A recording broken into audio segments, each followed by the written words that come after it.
ನಮಸ್ಕಾರ ಸ್ನೇಹಿತರೆ. ಇವತ್ತು ಶುಕ್ರವಾರದ ವ್ಲಾಗ್ ಇದು. ಇವತ್ತು ಪೂಜೆ ಎಲ್ಲ ಆಯಿತು. ಆಲ್ಮೋಸ್ಟ್ 12 ಗಂಟೆ ಆಯ್ತಾ ಬಂತು. ನಾನು ಪೂಜೆ ಮಾಡಿ ಟಿಫನ್ ಮಾಡೋ ಅಷ್ಟೊತ್ತಿಗೆ 12 ಗಂಟೆ ಹಾಗೆ ಹೋಯಿತು. ನನ್ನ ಶುಕ್ರವಾರದ ದೇವ್ರ ಮನೆ ಪೂಜೆ ಈ ರೀತಿ ಇತ್ತು.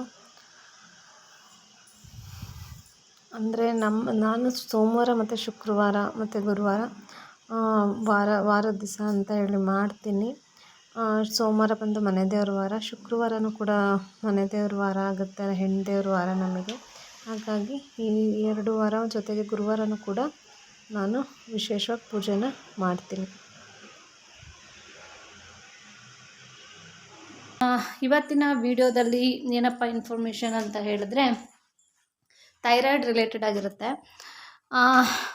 ಸಾಮಾನ್ಯವಾಗಿ ಈಗ ಥೈರಾಯ್ಡ್ ಅಂತ ಅಂದರೆ ಆಲ್ಮೋಸ್ಟ್ ಈಗ ಶುಗರ್ ಯಾವ ರೀತಿ ಇದೆಯೋ ಅದೇ ರೀತಿ ಥೈರಾಯ್ಡ್ ಅಂದರೆ ಒಂದು 100 ಜನನ ಕೇಳಿದ್ರೆ ಒಂದು 25 ಜನ ಆದರೂ ನನಗೆ ಥೈರಾಯ್ಡ್ ಇದೆ ಅಂತ ಹೇಳ್ತಾರೆ. ಹಾಗಾಗಿ ಅದ್ರ ಬಗ್ಗೆ ಇನ್ಫಾರ್ಮೇಷನ್ ಕೊಡೋಕ್ಕೆ ಅಂತ ಈ ವಿಡಿಯೋನ ಮಾಡ್ತಾಯಿದ್ದೀನಿ. ಥೈರಾಯ್ಡ್ ಅಂದರೆ ಒಂದು ಹಾರ್ಮೋನ್ಸ್, ಅಂದರೆ ಒಂದು ಗ್ರಂಥಿ ಅಂತ ಹೇಳ್ತಾರೆ ಕನ್ನಡದಲ್ಲಿ. ಇಲ್ಲಿ ಗಂಟ್ಲ ಹತ್ರ ಒಂದು ಗ್ರಂಥಿ ಇರುತ್ತೆ. ಅದರದ್ದು ವೇರಿಯೇಷನ್ ಆದಾಗ, ಹೆಚ್ಚಾದಾಗ ಅಥವಾ ಕಡಿಮೆ ಆದಾಗ ಥೈರಾಯ್ಡ್ ಇಶ್ಯೂಸ್ ಇದೆ ಅಂತ ಹೇಳ್ತಾರೆ. ಈ ಥೈರಾಯ್ಡ್ ಬಂದು ಈಗ ಸಾಮಾನ್ಯವಾಗಿ ಚಿಕ್ಕ ಮಕ್ಕಳಿಂದ ಹಿಡಿದು ದೊಡ್ಡವ್ರವರೆಗೂ ಎಲ್ಲಿ ಯಾರಿಗೆ ಬೇಕಾದರೂ ಬರ್ಬೋದು. ಅದು ಏನು ರೀಸನಿಗೆ ಬರುತ್ತೆ ಅಂತ ಅಂದರೆ ಲೈಫ್ ಸ್ಟೈಲ್ ಅಂತ ಹೇಳ್ತಾರೆ. ಎಕ್ಸಸೈಸ್, ವಾಕಿಂಗ್ ಆ ಥರ ಯಾವುದೂ ಇಲ್ಲ, ಬಾಡಿಗೆ ಒಳ್ಳೆ ಎಕ್ಸಸೈಸ್ ಆಗಿಲ್ಲ ಅಂತ ಅಂದರೆ ಬರುತ್ತೆ ಅಂತ ಹೇಳ್ತಾರೆ. ಮಕ್ಕಳಿಗೆ ಏನಕ್ಕೆ ಬರುತ್ತೆ ಅಂತ ನನಗೂ ಗೊತ್ತಿಲ್ಲ. ಥೈರಾಯ್ಡ್ ಅನ್ನೋದೀಗ ಸಾಮಾನ್ಯವಾದ ಕಾಯಿಲೆ ಥರ ಆಗಿಬಿಟ್ಟಿದೆ. ಅಂದರೆ ಶುಗರ್ ಯಾವ ರೀತಿ ಜನರಿಗೆ ಶುಗರ್, ಈಗ ಒಂದು ಮನೇಲಿ ಒಬ್ರಿಗಾದ್ರೂ ಶುಗರ್ ಇರುತ್ತೆ, ಇಬ್ಬರಿಗಾದ್ರೂ ಶುಗರ್ ಇರುತ್ತೆ, ಆ ಥರ ಇರುತ್ತಲ್ಲ, ಹಾಗೆ ಥೈರಾಯ್ಡು ಕೂಡ ಇದೆ. ಅಂದರೆ ಆ ಶುಗರ್ ಕಂಪೇರ್ ಮಾಡಿ ಪರ್ಸೆಂಟೇಜ್ ಸ್ವಲ್ಪ ಕಡಿಮೆ ಇರ್ಬೋದು. ಪ್ರೆಗ್ನೆನ್ಸಿ ಥೈರಾಯ್ಡ್ ಅನ್ನೋ ವಿಷಯಕ್ಕೆ ಬಂದರೆ, ಪ್ರೆಗ್ನೆನ್ಸಿಲಿ ಥೈರಾಯ್ಡ್ ಬರುತ್ತೆ ಕೆಲವ್ರಿಗೆ. ನನಗೂ ಕೂಡ ಇತ್ತು. ನನ್ನ ಸೆಕೆಂಡ್ ಪ್ರೆಗ್ನೆನ್ಸಿಲಿತ್ತು. ಆದರೆ ನಂದು ಡೆಲಿವರಿ ಆದಮೇಲೆ ಆಫ್ಟರ್ ಡೆಲಿವರಿ ನನಗೆ ಚೆಕ್ ಮಾಡಿಸ್ಕೊಂಡಾಗ ನಾರ್ಮಲ್ ರೇಂಜಿಗೆ ಬಂತು. ಪ್ರೆಗ್ನೆನ್ಸಿಲಿ ಬಂದಂಥ ಥೈರಾಯ್ಡಿಗೆ ನಾವು ಪ್ರಿಕಾಷನ್ ಮೆಡಿಸನ್ನ ತೊಗೋಬೇಕಾಗತ್ತೆ. ನಾವು ಹತ್ತತ್ರ 1.5 ತಿಂಗಳ ಪ್ರೆಗ್ನೆನ್ಸಿ ಆಗಿದೆ ಅಂದರೆ ಡಾಕ್ಟ್ರ್ ಮಸ್ಟ್ ಆ್ಯಂಡ್ ಶುಡ್ ಮಾಡಿಸ್ಲೇಬೇಕು ಅಂತ ಹೇಳ್ತಾರೆ. ಹಾಗಾಗಿ ಮಾಡಿಸಿದಾಗ ನಮಗೆ ಅದರಲ್ಲಿ ಏನಾದರೂ ಇದೆ ಅಂತ ಬಂದರೆ ನಾವು ಟ್ಯಾಬ್ಲೆಟ್ನ ತೊಗೋಬೇಕಾಗತ್ತೆ. ಅದರಲ್ಲಿ 12.5 mg ಬರುತ್ತೆ, 25 mg ಬರುತ್ತೆ, 50 mg ಈ ಥರ ಬರುತ್ತೆ ಮಿಲಿಗ್ರಾಮ್ಸು. ಅದರಲ್ಲಿ ನಮಗೆ ಯಾವ ಪ್ರಮಾಣದಲ್ಲಿದೆ ಅದನ್ನು ಬೇಸ್ ಮೇಲೆ ನಮಗೆ ಟ್ಯಾಬ್ಲೆಟ್ನ ಕೊಡ್ತಾರೆ. ಇನ್ನು ನೆಕ್ಸ್ಟ್ ಬಂದು ನಾರ್ಮಲ್ ರೇಂಜ್ ಏನು ಥೈರಾಯ್ಡ್ದು ಅಂತ ಹೇಳಿದ್ರೆ 0.4 to 4.5 ಇದು ನಾರ್ಮಲ್ ರೇಂಜ್ ಇರುತ್ತೆ ಥೈರಾಯ್ಡ್ ಹಾರ್ಮೋನ್ದು. ಥೈರಾಯ್ಡ್ ಸ್ಟಿಮ್ಯುಲೇಟಿಂಗ್ ಹಾರ್ಮೋನ್ ಅಂತ ಹೇಳ್ತಾರೆ. ಈ ರೇಂಜು ಅಂದರೆ 4.5ಗಿಂತ ಜಾಸ್ತಿ ಇದ್ದರೆ ಏನು ಹೇಳ್ತಾರೆ, ಹೈಪೋಥೈರಾಯ್ಡ್ ಅಂತ ಹೇಳ್ತಾರೆ. ಅವರಿಗೆ ಏನೆಲ್ಲ ಸಿಂಪ್ಟಮ್ಸ್ ಇರುತ್ತೆ ಅಂತ ಅಂದರೆ, ಬಾಡಿ ಪೈನ್ ಇರುತ್ತೆ, ಆಮೇಲೆ ಸ್ವಲ್ಪ ದಪ್ಪ ಆಗ್ತಾ ಬರ್ತಾರೆ, ಹಾಗೆ ಕೂದಲು ಸ್ವಲ್ಪ ಉದುರುತ್ತೆ, ಬಾಡಿ ಪೈನ್ ಅಂದರೆ ಜಾಯಿಂಟ್ ಮಸಲ್ಸ್ ಪೈನ್ಸ್ ಅದೆಲ್ಲ ಬರುತ್ತೆ. ಹಾಗಾಗಿ ಸುಸ್ತಾಗುತ್ತೆ, ಮೇಯ್ನಾಗಿ ಬೆಳಗ್ಗೆ ಹೊತ್ತು ತುಂಬ ಸುಸ್ತಾಗುತ್ತೆ. ಇದು ಹೈಪೋಥೈರಾಯ್ಡ್ದು ಸಿಂಪ್ಟಮ್ಸ್ ಆಗಿರುತ್ತೆ. ಇದು ಹೈಪೋಥೈರಾಯ್ಡ್ ಆಯಿತು. ನೆಕ್ಸ್ಟ್ ಬಂದು ಹೈಪರ್ ಥೈರಾಯ್ಡ್ ಅಂತ ಹೇಳಿದ್ರೆ 0.4ಇಂದ ಯಾರಿಗೆ ಕಡಿಮೆ ಇರುತ್ತೆ ಅವರಿಗೆ ಹೈಪರ್ ಥೈರಾಯ್ಡ್ ಅಂತ ಹೇಳ್ತಾರೆ. ಅವ್ರಿಗೆ ಏನಪ್ಪ ಸಿಂಪ್ಟಮ್ಸ್ ಅಂದರೆ ಸ್ವೆಟ್ ಆಗ್ತಾ ಇರ್ತಾರೆ, ಆಮೇಲೆ ಹಾರ್ಟ್ ಬೀಟ್ ಜಾಸ್ತಿ ಇರುತ್ತೆ, ಅವರಿಗೂ ಕೂಡ ಕೂದಲು ಉದುರೋ ಸಮಸ್ಯೆ ಇರುತ್ತೆ, ವೆಯ್ಟ್ ಲಾಸ್ ಆಗ್ತಾರೆ ಅವರು. ಇದರಲ್ಲಿ ವೆಯ್ಟ್ ಗೇನ್ ಆಗ್ತಾರೆ ಜಾಸ್ತಿ ಆದರೆ, ಕಡಿಮೆ ಆದರೆ ವೆಯ್ಟ್ ಲಾಸ್ ಆಗ್ತಾರೆ. ಹಾಗೆ ನಮ್ಮ ಥೈರಾಯ್ಡ್ ಜಾಸ್ತಿ ಆದವರಿಗೆ ಇದು 2 ವಿಧ ಆಯಿತು. ಥೈರಾಯ್ಡ್ ಜಾಸ್ತಿ ಯಾರಿಗಿರುತ್ತೋ ಅವರಿಗೆ ನೆನಪಿನ ಶಕ್ತಿ ಕೂಡ ಸ್ವಲ್ಪ ಕಡಿಮೆ ಇರುತ್ತೆ. ಯಾಕೆ ಹೇಳ್ತಿದ್ದೀನಿ ಅಂತಂದರೆ, ನನಗೆ ನಂದು ಆಫ್ಟರ್ ಪ್ರೆಗ್ನೆನ್ಸಿ ಆದಮೇಲೆ ನನ್ನ ಮಗಳು ಡೆಲಿವರಿ ಎಲ್ಲ ಆದಮೇಲೆ ನನಗೆ ಥೈರಾಯ್ಡ್ ಹೋಗಿತ್ತು. ಆದರೆ ಅದಾದ ಒಂದು 3-4 ವರ್ಷದ ನಂತರ ಮತ್ತೆ ಅದು ಕಾಣಿಸ್ಕೊತು ನನಗೆ. ಹತ್ತತ್ರ ನನ್ನ ಮಗಳಿಗೆ ಒಂದು 6 years 7 years ಇತ್ತು ಅನಿಸುತ್ತೆ. ಆವಾಗ ನಾನು ಟೆಸ್ಟ್ ಮಾಡಿಸ್ಕೊಂಡಾಗ ಸ್ವಲ್ಪ ಸುಸ್ತಾಗ್ತಿತ್ತು ನನಗೆ, ಹಾಗಾಗಿ ಕೂದಲು ಕೂಡ ಉದುರುತ್ತಾ ಇತ್ತು. ಹಾಗಾಗಿ ಒಂದು ಸರಿ ಟೆಸ್ಟ್ ಮಾಡಿಸೋಣ ಅಂತ ಮಾಡಿಸ್ಕೊಂಡಾಗ ನನಗೆ ಸ್ವಲ್ಪ 1 ಪಾಯಿಂಟ್ ಅಷ್ಟೇ ಜಾಸ್ತಿ ಇದೆ, ಎಷ್ಟು 4.5 ಇರಬೇಕು, ನಾನು 5.5 ಅಥವಾ 6 ರೇಂಜ್ ಒಳಗಡೆ ಇರುತ್ತೆ. ಹಾಗಾಗಿ ಅದಕ್ಕೆ ನಾನೀಗ ಮೆಡಿಸಿನ್ನ ತೊಗೋತಾ ಇದ್ದೀನಿ. ಮೇಯ್ನಾಗಿ ನನಗೆ ಏನೇನು ಆಗುತ್ತೆ ಅಂತ ಹೇಳಿದ್ರೆ ಥೈರಾಯ್ಡ್ ವೇರಿಯೇಷನ್ ಆದಾಗ ಜಾಸ್ತಿ ಆದಾಗ ನನಗೆ ಜಾಸ್ತಿನೇ ಆಗೋದು. ಅದೇ ಈ ಥರ ನನಗೆ ಬಾಡಿ ಪೇನ್ಸ್ ಕಾಣಿಸ್ಕೊಳ್ಳುತ್ತೆ, ಮತ್ತು ಕೂದಲು ಉದುರುತ್ತೆ, ಸುಸ್ತಾಗುತ್ತೆ, ದಪ್ಪ ಆಗ್ತೀನಿ. ವೆಯ್ಟ್ ಲಾಸ್ ನಾವು ಏನೇ ಟ್ರೈ ಮಾಡೋದು, ನಾನು ವೆಯ್ಟ್ ಲಾಸ್ ಟ್ರೈ ಮಾಡ್ತಾ ಇದ್ದೀನಿ.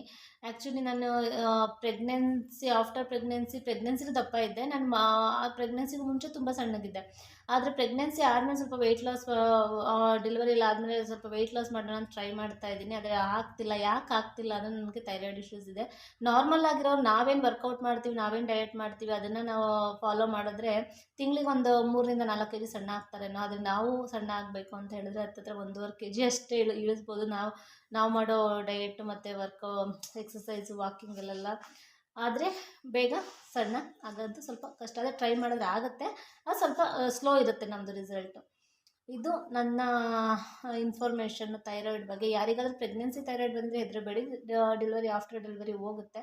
ನಾನು ಡೆಲಿವರಿ ಆದಮೇಲೆ ನಾನು ಸ್ವಲ್ಪ ಎಕ್ಸಸೈಸು, ವಾಕಿಂಗ್ ಎಲ್ಲ ಮಾಡ್ತಿರಲಿಲ್ಲ. ಹಾಗಾಗಿ ಬಂತ, ಅಥವಾ ಎಣ್ಣೆ ಜಿಡ್ಡು ತಿನ್ನೋದ್ರಿಂದ ಬರುತ್ತೆ ಅಂತ ಹೇಳ್ತಾರೆ. ಹಾಗಾಗಿ ಬಂತ ಗೊತ್ತಿಲ್ಲ ನನಗೆ. ನಾನು ಸ್ವಲ್ಪ ಫುಡ್ಡಿನೇ ಅಂತ ಹೇಳಿದ್ರೆ ಜಂಕ್ ಫುಡ್ ಅಂದರೆ ಬೇರೆ ಥರ ಯಾವುದಿಲ್ಲ, ಪಿಜ್ಜಾ ಬರ್ಗರೆಲ್ಲ ಏನು ತಿನ್ನಲ್ಲ. ಮನೇಲಿ ಮಾಡೋವಂಥದ್ದು ಏನಾದರೂ ಬಜ್ಜಿ, ಬೋಂಡ ಆ ಥರದ್ದೆಲ್ಲ ತಿಂತೀವಿ. ಅದ್ರ ಜೊತೆಗೆ ಮಸಾಲೆ ಪುರಿ ಅದೊಂದು ಇಷ್ಟಪಟ್ಟು ತಿಂತೀನಿ. ಹಾಗಾಗಿ ಏನಾದರೂ ಬಂತ ಏನೋ ಗೊತ್ತಿಲ್ಲ, ಆದರೆ ಬಂದಿದೆ.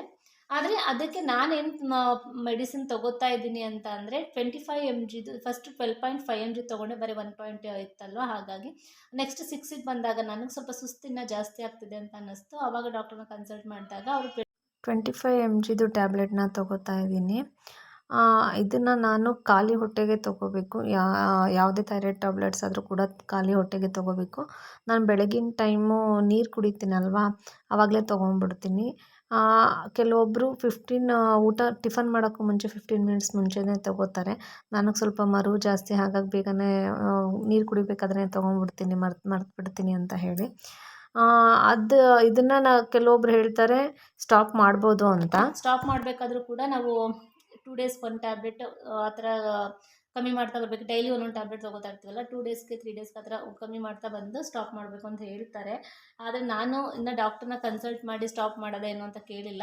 ಯಾಕಂದರೆ ನಾನು ಮೊದಲೊಂದ್ಸಲ ಟ್ರೈ ಮಾಡಿದೆ, ಸ್ಟಾಪ್ ಮಾಡಿ ಅದು ಸುಸ್ತು ಮತ್ತೆ ಶುರುವಾಯಿತು. ಹಾಗಾಗಿ ನಾನು ಸ್ಟಾಪ್ ಮಾಡಿಲ್ಲ, ತೊಗೋತಾ ಇದ್ದೀನಿ. ನಿಮಗೆ ಯಾರಿಗಾದರೂ ಈ ಥರ ಥೈರಾಯ್ಡ್ ಇದ್ದರೆ ಡಾಕ್ಟ್ರನ್ನ ಕನ್ಸಲ್ಟ್ ಮಾಡಿ, ನೀವು ಮೆಡಿಸನ್ ನಿಲ್ಲಿಸಬೇಕು, ನನಗೆ ನಾರ್ಮಲ್ ಇದೆ, ನನಗೆ ಸುಸ್ತೇನೂ ಆಗ್ತಿಲ್ಲ, ನನಗೆ ಯಾವುದೇ ಸಿಮ್ಟಮ್ಸ್ ಇಲ್ಲ ಅಂತ ಹೇಳಿದ್ರೆ ಸ್ಟಾಪ್ ಮಾಡ್ಬೋದು. ಏನಂತ ಅಂದರೆ ಈಗ ಕೆಲವೊಬ್ಬರಿಗೆ ನನಗೆ 1 ಪಾಯಿಂಟ್ ಜಾಸ್ತಿ ಆದರೂ ಕೂಡ ನನಗೆ ತುಂಬ ಸುಸ್ತಾಗುತ್ತೆ, ಕೆಲಸ ಮಾಡೋಕ್ಕೆ ಮೂಡಿರಲ್ಲ, ಮೂಡ್ ಸ್ವಿಂಗ್ ಅಂತ ಹೇಳ್ತಾರಲ್ಲ ಆ ಥರ ಆಗುತ್ತೆ. ಮತ್ತು ಸ್ವಲ್ಪ ಯಾವುದಾದ್ರೂ ಒಂದು ವಿಷಯದ ಬಗ್ಗೆ ಅದೇ ವಿಷಯದ ಬಗ್ಗೆ ಯೋಚನೆ ಮಾಡ್ತಾ ಇರ್ತೀನಿ, ಒಂದೇ ವಿಷಯದ ಬಗ್ಗೆ ಯೋಚನೆ ಮಾಡೋದು, ಈ ಥರ ಎಲ್ಲ ಆಗ್ತಿರುತ್ತೆ. ಹಾಗಾಗಿ ಏನಾದರೂ ನಿಮಗೆ ಈಗ ಹೈಪರ್ ಥೈರಾಯ್ಡೋ ಹೈಪೋಥೈರಾಯ್ಡೋ ಯಾವುದಾದ್ರೂ ಇದ್ದು ಸ್ವಲ್ಪ ನೀವು ಮೆಡಿಸಿನ್ ಏನಾದರೂ ಸ್ಟಾಪ್ ಮಾಡಬೇಕು, ಈಗ ನನಗೆ ನಾರ್ಮಲ್ ಇದೆ ಅಂತಂದರೆ ಡಾಕ್ಟ್ರನ್ನ ಕನ್ಸಲ್ಟ್ ಮಾಡಿ ನೀವು ಡಿಸಿಷನ್ನ ತಗೊಳ್ಳಿ. ಇದು ನನ್ನ ಥೈರಾಯ್ಡ್ ರಿಲೇಟೆಡ್ ಆಗಿದ್ದಂಥ ವಿಡಿಯೋ ಆಗಿತ್ತು. ನನಗೆ ಥೈರಾಯ್ಡ್ ಇರೋದ್ರಿಂದ ನನಗೆ ಗೊತ್ತಿರೋದನ್ನು ಶೇರ್ ಮಾಡೋಣ ಅಂತ ಹೇಳಿ ಈ ವಿಡಿಯೋನ ಮಾಡಿದ್ದು. ನಾನು ಯಾವುದೇ ಫುಡ್ಡಲ್ಲಿ ಯಾವುದೇ ಪಥ್ಯನ ಮಾಡ್ತಾಯಿಲ್ಲ. ನಾನು ಮೊದಲಿಂದ ಸ್ವಲ್ಪ ಹಾಲಿನ ಪದಾರ್ಥ ಎಲ್ಲ ತೊಗೊಳೋದು ಕಡಿಮೆ, ಹಾಲಿನ ಪದಾರ್ಥ ತೊಗೋಬಾರ್ದು ಅಂತ ಹೇಳ್ತಾರಂತೆ. ಹಾಗಾಗಿ ಅದು ಯಾವುದು ಫುಡ್ಡಲ್ಲಿ ಯಾವುದು ಕಂಟ್ರೋಲ್ ಮಾಡ್ತಿಲ್ಲ. ನಾರ್ಮಲ್ ಏನು ಮನೇಲಿ ಎಲ್ರಿಗೂ ಏನು ಮಾಡ್ತೀವಿ ಅದೇ ಊಟನ ಮಾಡ್ತೀನಿ. ಥೈರಾಯ್ಡ್ ಅನ್ನೋದು ತುಂಬ ದೊಡ್ಡ ಕಾಯಿಲೆ ಏನಲ್ಲ, ಆದರೆ ಸ್ವಲ್ಪ ನಮ್ಮದು ಲೈಫ್ ಸ್ಟೈಲ್ನ ಚೇಂಜ್ ಮಾಡಿಕೊಂಡು ವಾಕಿಂಗು, ಎಕ್ಸಸೈಸ್ನ ಮಾಡಿ ಕಂಟ್ರೋಲ್ನ ಮಾಡ್ಕೋಬೋದು. ಇದು ನನ್ನ ಇವತ್ತಿನ ಇನ್ಫಾರ್ಮೇಷನ್ ಆಗಿತ್ತು. ಈ ವಿಡಿಯೋ ಇಷ್ಟ ಆಗಿದ್ದರೆ ನನ್ನ ಚಾನಲ್ನ ಸಬ್ಸ್ಕ್ರೈಬ್ ಮಾಡಿ.